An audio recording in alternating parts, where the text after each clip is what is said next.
Amis de partout de Radio Télépixel, bonsoir à vous tous. C'est un plaisir énorme pour nous de vous retrouver ce soir encore pour notre quatrième livraison de notre émission, de notre causerie hebdomadaire qu'on appelle Facilité.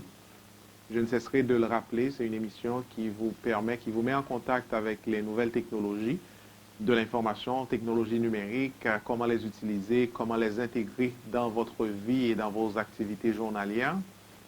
Et pour cette série, c'est notre quatrième livraison. Nous vous parlons dans un contexte assez difficile, relié à la peur, associée justement, comme je disais tantôt, en fait la semaine dernière, au coronavirus. Et puis, on s'est dit, encore une fois, on va continuer sur cette lancée pour vous parler de coronavirus, technologie, comment s'y prendre, les avantages que les technologies peuvent apporter à tout un chacun pendant que nous vivons ce moment difficile, pendant que nous expérimentons cette période, je dirais pour la première fois dans la vie de plus d'un parmi nous, parce que moi, de ma connaissance, j'ai jamais vu que partout ailleurs, on est comme shutdown, là. On demande à ne pas sortir, à rester chez soi, à commencer à faire des activités à distance. Et dès qu'on parle de distance, on fait référence eh bien, aux médiums qui existent, qui nous permettent de continuer à fonctionner, continuer à vivre,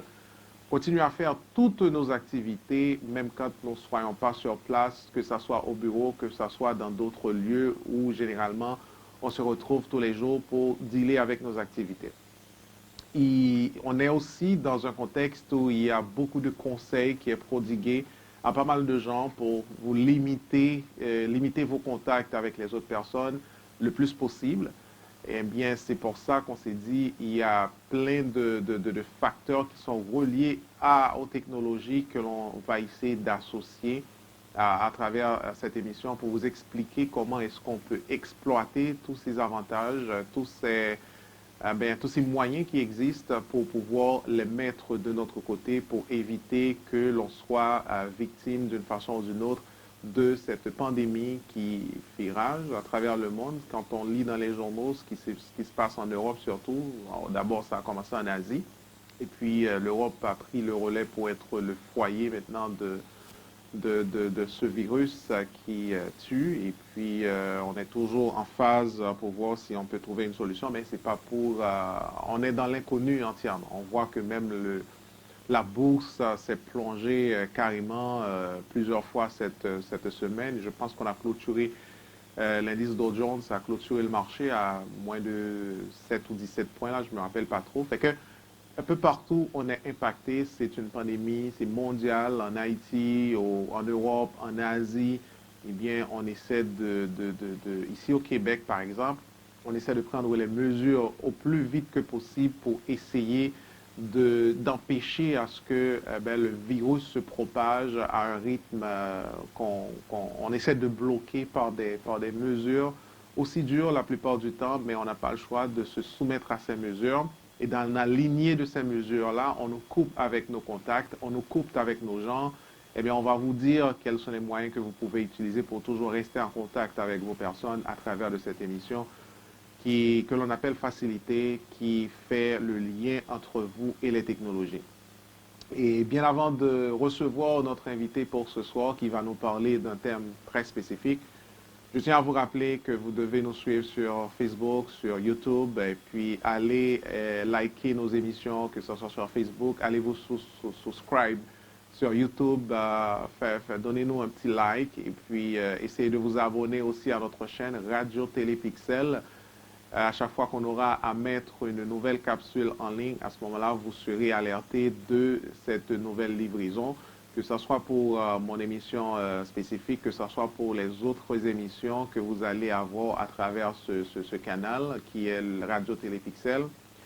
Parce qu'on n'a pas le choix, on passe beaucoup de temps à la maison. On va essayer de travailler avec l'équipe de Radio Télépixel pour voir qu'est-ce qu'on peut mettre en plus sur notre programmation pour que les gens qui passent du temps à la maison au cours de cette période si difficile, de peur aussi, d'anxiété, et pour que les enfants puissent trouver des trucs, des petites émissions assez amusantes pour regarder. Alors, allez liker notre page sur Facebook, Radio Télépixel, sur YouTube, on est sur toutes les plateformes.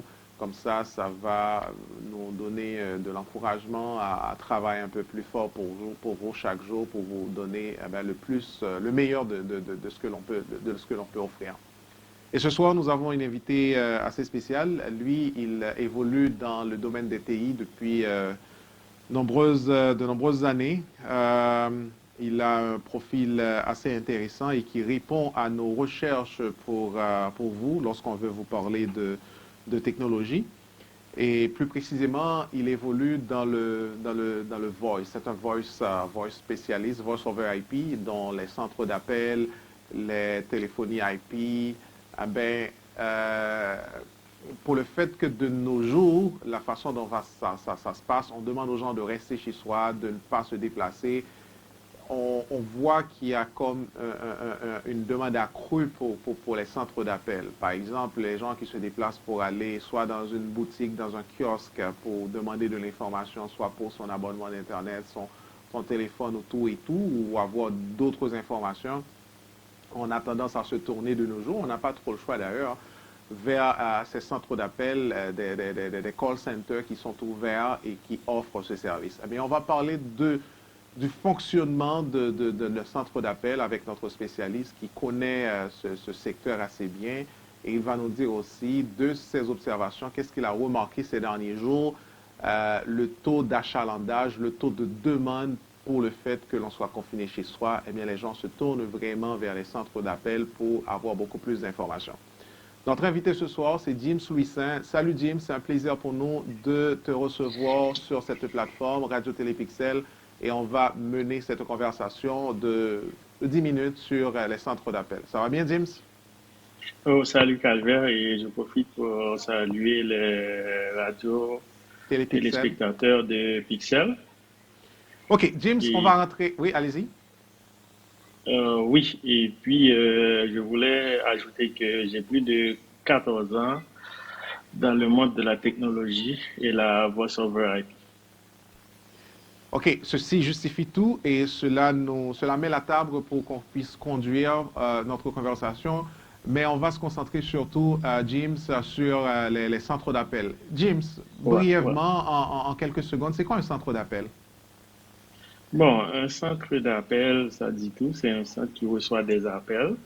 Et puis, il y a des agents qui traitent les appels, qui donnent des informations, qui, en quelque sorte, oriente la personne qui appelle, ok, pour quel que soit le besoin. C'est-à-dire qu'on peut avoir un centre d'appel pour information, c'est-à-dire que si le client a acheté ou bien a besoin d'informations sur un produit, ça c'est un centre d'appel qui offre des services d'information après-vente. Il y a des centres d'appel pour la GRC, pour la police également, c'est-à-dire que si le 911, c'est un centre d'appel, Mhm. quand tu composes le 911 sur ton téléphone, ça te dirige vers le, le commissariat le plus proche, je dirais. Mhm. OK, par Et rapport à votre donc, il y a des localisation. agents qui sont là pour répondre à l'appel, pour, pour vous guider ou bien pour envoyer des secours rapides dans ce sens. Il y a encore des centres d'appel santé, c'est-à-dire que si tu as des problèmes de santé à la maison, tu appelles un centre d'appel qui est où il y a un hôpital ou bien quelconque. Là, on peut t'envoyer à les urgences pour euh, te prendre en compte rapidement. OK, parfait. James, dans le contexte actuel du coronavirus, où vraiment on Mhm. demande aux gens de se terrer chez eux, OK. parle-moi un peu de l'importance de centre d'appel dans ce contexte actuel. En quoi ça peut être utile et puis c'est quoi le trafic de nos jours par rapport au contexte actuel, justement? Bon, au contexte actuel, et surtout que le coronavirus, ça fait peur. Donc, les gens ont besoin d'avoir beaucoup plus d'informations. Donc, un centre d'appel, en ce moment-là, je dirais que c'est pas facile à gérer. C'est-à-dire que, tu vois, si tout le monde est resté chez soi, on a un centre d'appel qui peut recevoir 200 appels, 300 appels à la minute. Donc, tu t'imagines, tout le Canada appelle. Donc, c'est la congestion des centres d'appel. Ça va provoquer la congestion des centres d'appel. C'est pour ça on dit aux gens d'appeler si vraiment ils sont dans le besoin. N'appelez pas pour juste appeler. Non, appelez si tu te sens, si la personne se sent malade, se sent pas trop bien, ou bien il y a la grippe, ou bien la personne ne sait pas quoi faire. Et c'est le moyen le plus sûr, c'est d'appeler les numéros que l'État a mis à la disposition de tout un chacun. Et puis comme ça, et les agents vont aider la personne à trouver un centre d'accueil ou bien un hôpital qui est spécialisé pour le traitement du coronavirus. OK, super. Alors, pour recontextualiser dans notre débat, James, pour faire un bref rappel de la façon dont on a défini un centre d'appel, pour la gouverne de notre auditoire, c'est comme si tu dis, les centres d'appel, c'est pas juste pour savoir si mon téléphone fonctionne avec une compagnie téléphonique. On peut avoir des centres d'appel pour différents domaines. Je peux acheter quelque chose en ligne, par exemple, sans vouloir faire de la publicité, chez l'abbé, par exemple. Et puis, je ne suis pas satisfait de ce que j'ai appelé. Maintenant, il y a un centre d'appel, il y a un endroit, un numéro où j'appelle, et puis c'est redirigé vers un centre d'appel, et puis eux-mêmes, ils vont prendre mes doléances, ils vont traiter. Voilà. On va prendre un exemple, le gouvernement du Québec qui donne un numéro pour toutes les personnes qui se sentent un peu, qui commencent à ressentir certains symptômes reliés au coronavirus. Ils ont donné un numéro, c'est le 877-644-4545, je le dis comme ça. Voilà. OK, fait que vous, c'est différents domaines, c'est comme un central, et de ce central-là, il y a différentes sources, il y a différentes provenances des appels, et puis on fait la gestion de tout ça.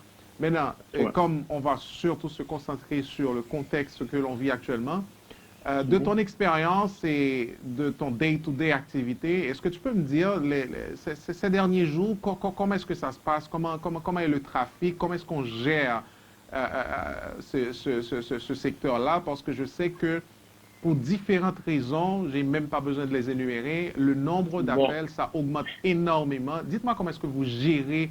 pour te dire, ouais, c'est un casse-tête chinois, vu que on n'a pas vraiment la visibilité sur le nombre d'appels qu'on va recevoir. On peut faire des calculs aléatoires pour dire que durant la première semaine, on s'attend à avoir une fourchette de 500 à 600 appels par jour.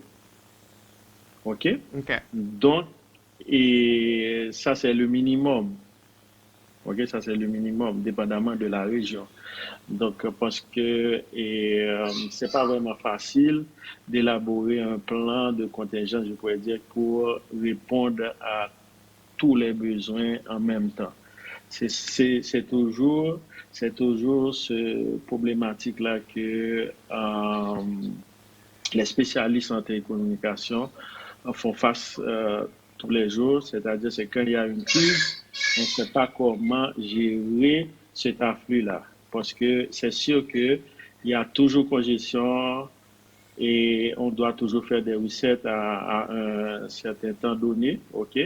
C'est pour ça que les techniciens sont toujours à pied d'œuvre pour faire face à tous ces problèmes-là. OK. James, on est dans une situation spéciale, c'était pas planifié, c'était pas attendu, on est tous dans l'inconnu et ça se passe vraiment d'heure en heure, de minute en minute, les décisions se prennent, je sais pas, c'est tellement rapide. Je vais te poser une question, James. 2 semaines de cela, dans ce système-là, je dirais pas ce système, mais plutôt dans ce secteur-là, on n'était pas comme on planifiait pas à recevoir, à avoir une volumétrie de données ou d'appels dans la façon dont on Mhm. les reçoit maintenant. Maintenant, OK, de votre OK. façon, mhm. Mhm. En fait, Je vais t'expliquer. pour finir ma Je question, vais prendre, je vais prendre un petit scénario avec toi et ok, puis vas-y. tu vas comprendre. Et on a mis en place des règlements, OK? C'est pour ça que tu vas trouver des personnes qui vont dire, ça fait 1 heure de temps que je suis sur la ligne, j'attends un agent pour me servir. OK? Mhm. Donc, pour contourner le problème, on crée ce qu'on appelle des queues. On met toutes les personnes qui appellent dans des queues. Parce qu'il y a un centre d'appel, ça peut contenir 100 à 200 agents. Ça, c'est un grand centre d'appel. Mais les petits centres d'appel, c'est à 15-20 agents. Tu comprends?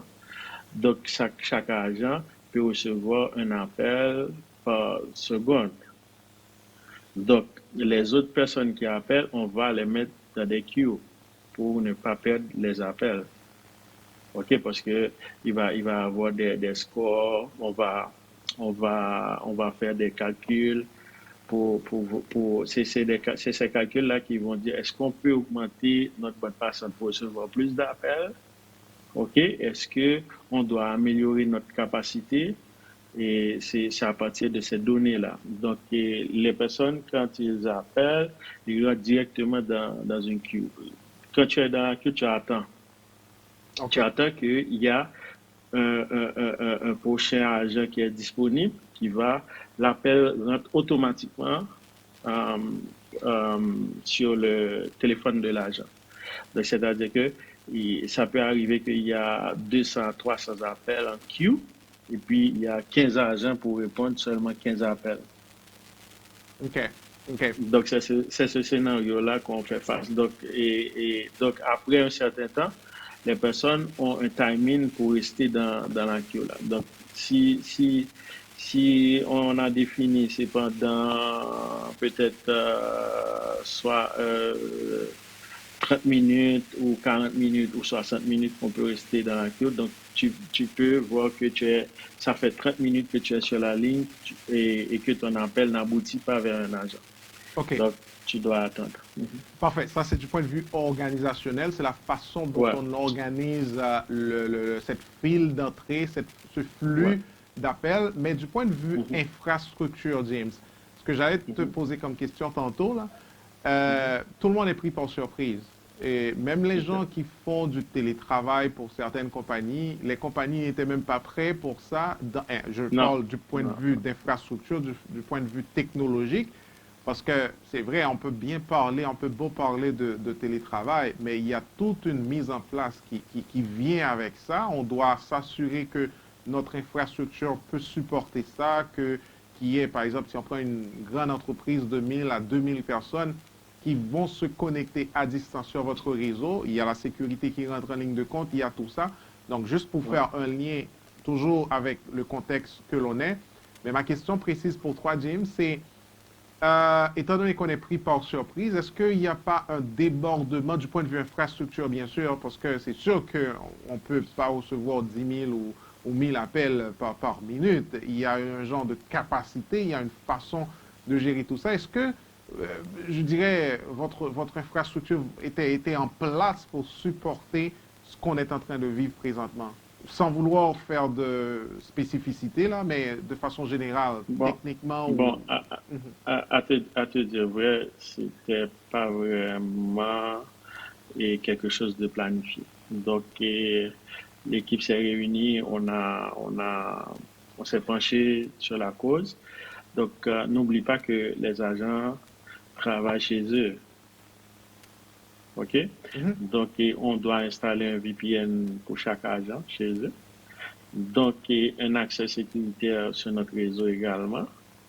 Et puis, fournir tous les outils comme les headsets, un ordinateur, tout ça à un agent chez lui, l'Internet également, pour qu'il puisse connecter à notre réseau et travailler normalement comme s'il était dans le call center. Parfait, Donc, parfait. c'est tout c'est tous ces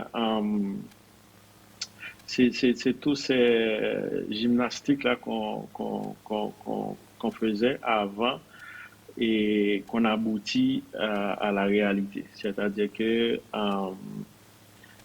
faire la personne qui travaille chez lui, c'est comme s'il était dans le local ou bien dans le bureau normalement avec les mêmes infrastructures, tout ça, mais sauf que c'est par le biais de VPN.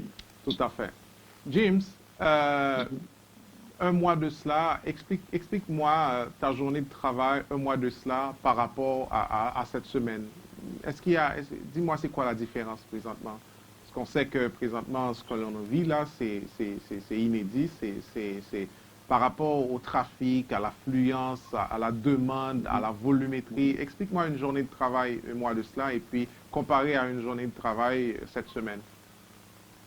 Bon, un mois de cela, je dirais que c'est les mêmes routines, ok, les mêmes routines, et on faisait les check-up habituels qu'on faisait. Donc, et c'est pas vraiment. Mais par contre, on peut dire, et avec le coronavirus, ça a changé toutes les données. Donc, on est obligé de refaire les calculs et d'augmenter les bonnes passantes, OK, et puis de contrôler notre infrastructure au point de vue sécuritaire. C'est-à-dire que si d'autres personnes veulent essayer de se connecter, donc on doit avoir la possibilité de contrôler tous les entrants. Donc, c'est ça. Donc, c'est à reviser totalement et toute l'équipe travaille d'arrache-pied pour réaliser ça en un temps record, Tout à fait. juste pour faciliter et ce nouveau mode d'emploi-là. James, c'est quoi tes plus grandes difficultés à l'heure actuelle dans un call center, à l'heure actuelle dans le contexte que nous vivons présentement? C'est quoi les plus grandes difficultés? Énumérez-moi juste une ou deux, là, s'il y en a qui te reviennent en tête assez rapidement. Ok, et bon, la plus grande difficulté que j'avais rencontrée, mais c'est pas pour maintenant, c'était dans le passé, OK. c'était à la Digicel, donc on faisait face à des congestions, vu que qu'on utilisait l'ancien système TDM, ok, c'est des cartes PRI qui recevaient des connexions E1, donc avec 30 channels.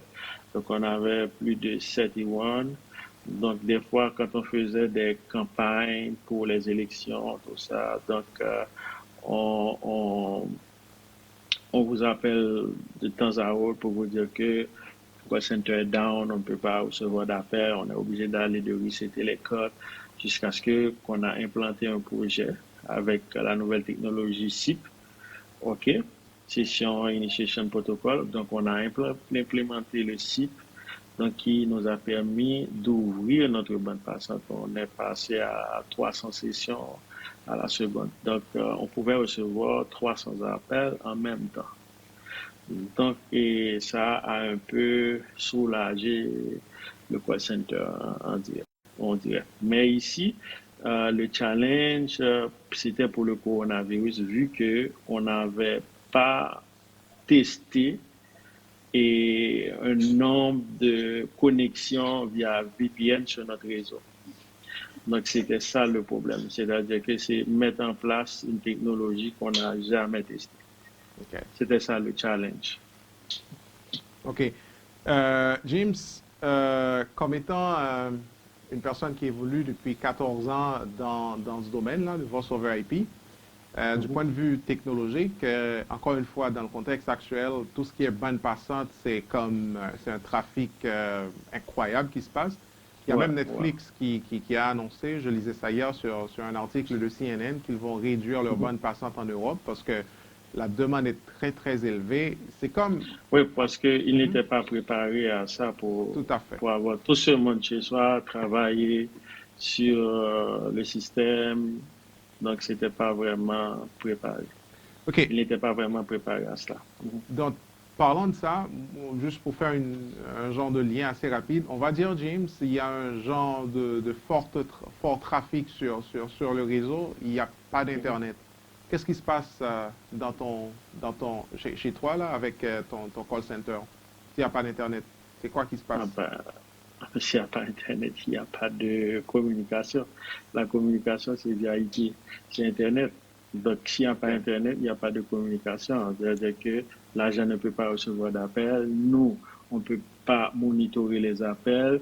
Et puis, la population ne peut pas appeler également. Donc, ça, c'est un problème grave. Donc, c'est la première chose à être fixée, c'est l'accès à Internet. OK. C'est pourquoi, du côté réseautique, on s'assure que tout est en place pour ça. OK. Fait que, comme on est présentement là, on doit s'assurer que, et en aucun cas, on ne peut pas se payer le luxe de ne pas Non, avoir même une non, non, minute de non, connexion à non, l'Internet non, parce non, que non, tout non. tourne autour de ça. La Ouais. technologie, ça fait C'est la partie, plaque, c'est la plaque tournante. Le tout à réseau, c'est fait, la plaque tournante. et ça fait partie intégrante de notre vie. Maintenant, si ça Ouais. arrête de tourner, cette plaque-là dont tu viens de mentionner, et il y a plein de choses qui arrêtent de tourner en même temps. C'est Arrête comme de tourner. le Ouais, noyau, ouais. c'est comme les électrons qui tournent autour du noyau. C'est une Voilà, expression qu'on a voilà. eue en chimie. James, je ne vais pas trop te retenir. Je sais que tu t'es donné un peu de peine pour nous parler ce soir en puisant de Ouais. ton temps parce que la demande est très, très forte et très élevée par rapport à ces derniers jours. Je te remercie énormément pour ces minutes d'éclaircissement que tu nous as Ok, communiquées et j'espère que ça a aidé notre public. Et ok. si pour terminer, je te pose cette question, parle-moi de ton expérience de télétravail pendant cette période. Est-ce que c'est quelque chose que tu as déjà expérimenté ou c'est juste avec la présence de ce virus dans notre vie, entre guillemets, que tu as commencé à Bon, expérimenter le télétravail? Parle-moi un peu de ça. bon, j'ai l'habitude de travailler chez moi, mais c'est pour les cas urgents. C'est-à-dire que le call center est down à partir de 2 heures du matin, on t'appelle, on te dit de te connecter. Toi, tu te connectes, tu vérifies toutes les connectivités et puis tu fais ce que tu as à faire. Mais là, c'est un nouveau contexte. C'est un nouveau contexte.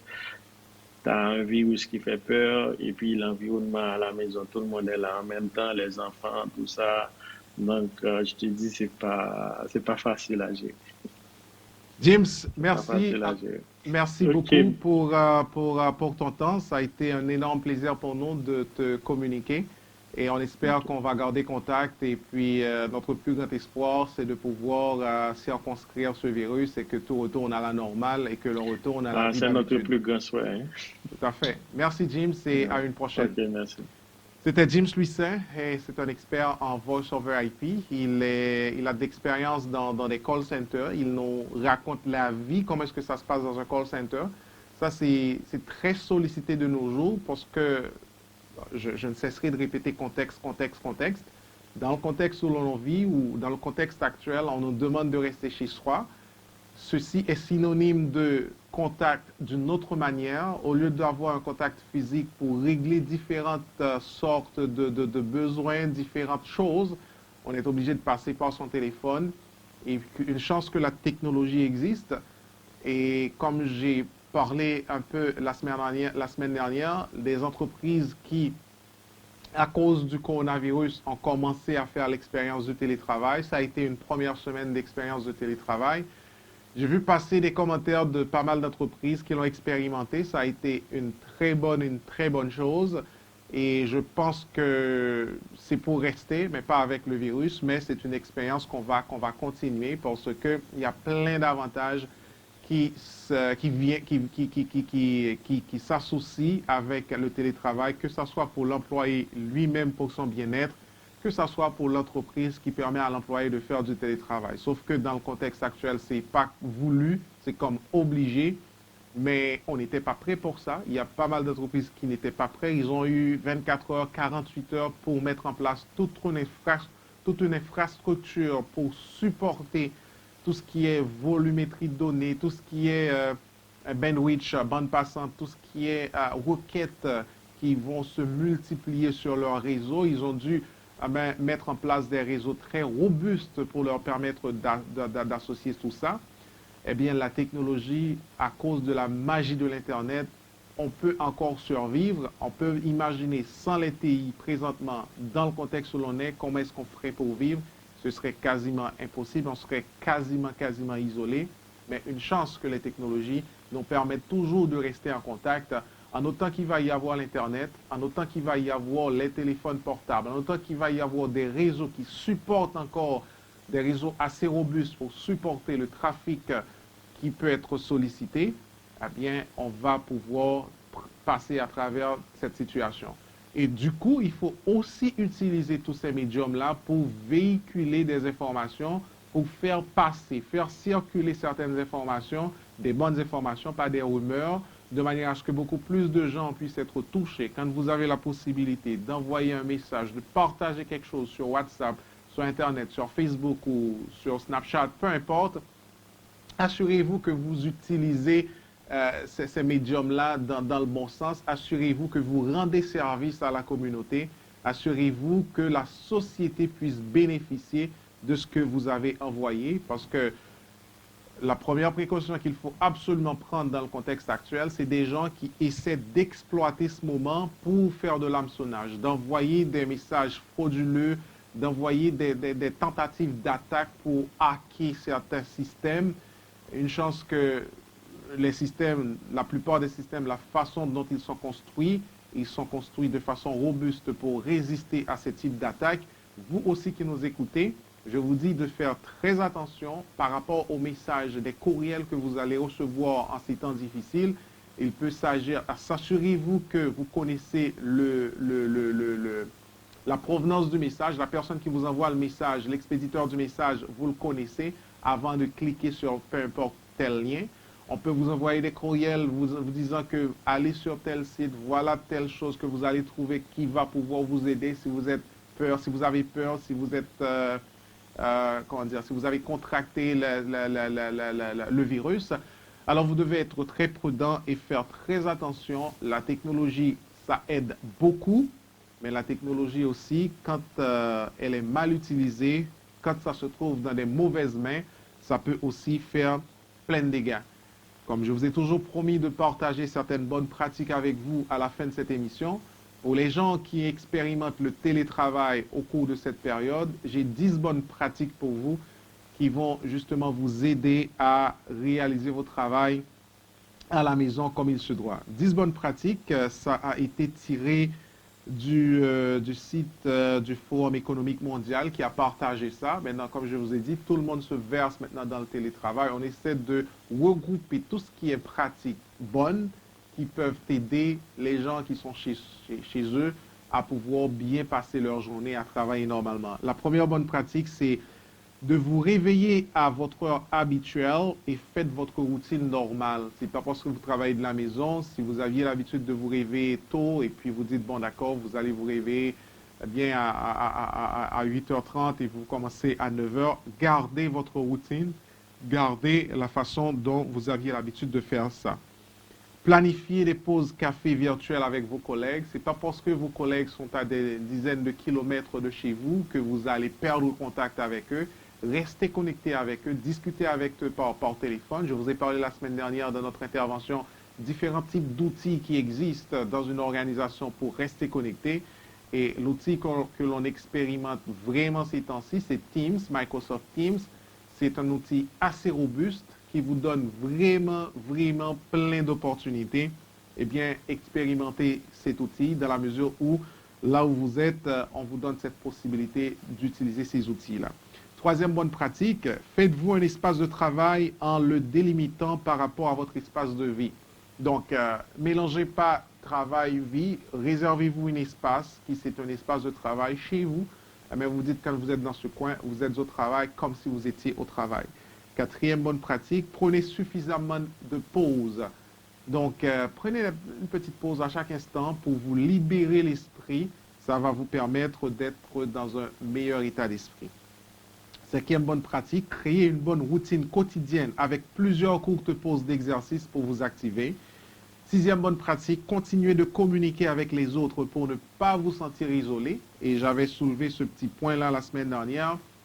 Le fait que qu'on s'intéresse au télétravail, ça peut nous rendre un peu antisocial, entre guillemets. Mais ce n'est pas vrai. C'est une tendance, c'est une perception. Pas tendance, mais plutôt une perception. Mais vous allez vaincre cette perception. Vous restez toujours la personne que vous êtes. Vous prenez toujours contact avec les gens, sauf que c'est un contact qui se fait différemment. Donc, prenez contact avec vos collègues, communiquez avec eux par les moyens qui existent. Comme ça, vous n'allez pas vous sentir isolé.